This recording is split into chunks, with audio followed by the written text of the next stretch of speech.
Hi, I'm Isaiah. Hi, I'm Ralph.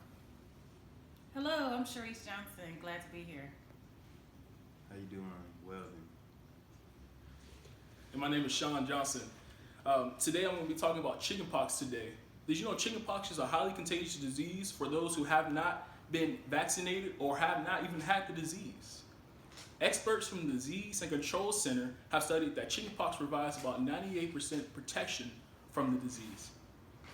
Informing the public about the signs and symptoms of chickenpox will prevent many other kids from contracting the disease.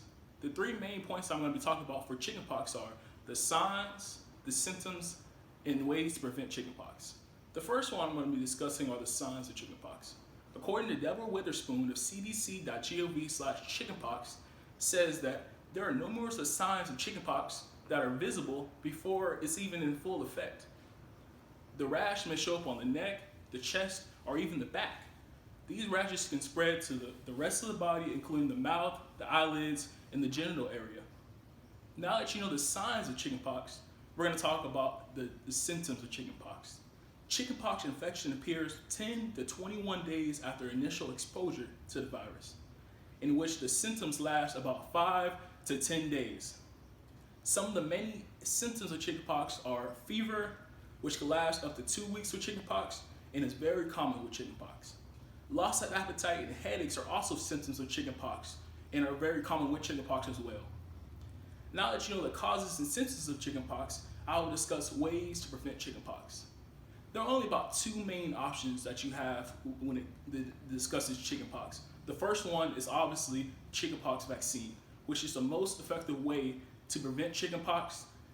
The second one is avoidance, just avoiding someone that has chickenpox because chickenpox is highly contagious.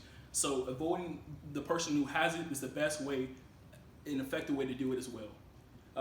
In conclusion, informing the public about the signs and symptoms of chickenpox will prevent many other kids from contracting the disease.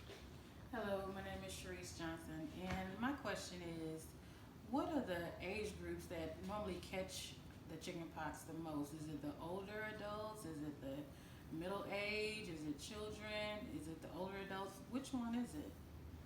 That's actually a great question.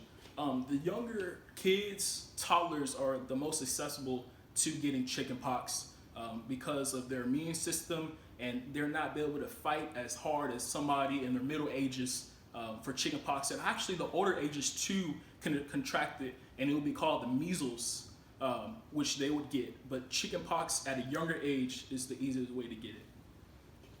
Hello, my name is Ralph. So, what would I do if my child contacts or is in contact with someone that has chickenpox? That's a great question as well.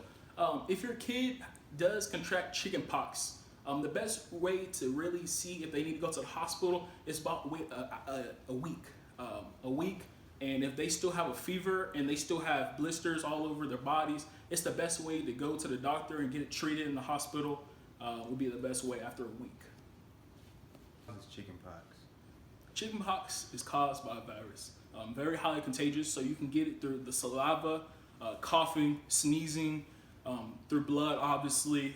It's very highly contagious, so it's very easy to get it. So whoever has it is the best to stay and be avoidance of them.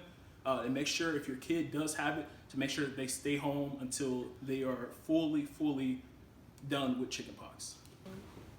Chickenpox is a dangerous disease, and with time and proper understanding and knowledge, we can fight chickenpox and prevent future generations from having chickenpox. We can make a difference in the number of people who contract the disease by seeing the signs and taking action. We can do this together as one. Can chickenpox lead to death? That's a great question. Yes, chickenpox actually can lead to death. In the U.S. last year, 10 people were reported killed from chickenpox. And it's actually another statistic that I want to tell you. 90% of people that in households that are unvaccinated will contract some kind of form of chickenpox. So it's the best way to make sure you get the vaccine when you're early in age to make sure that you do not contract chickenpox.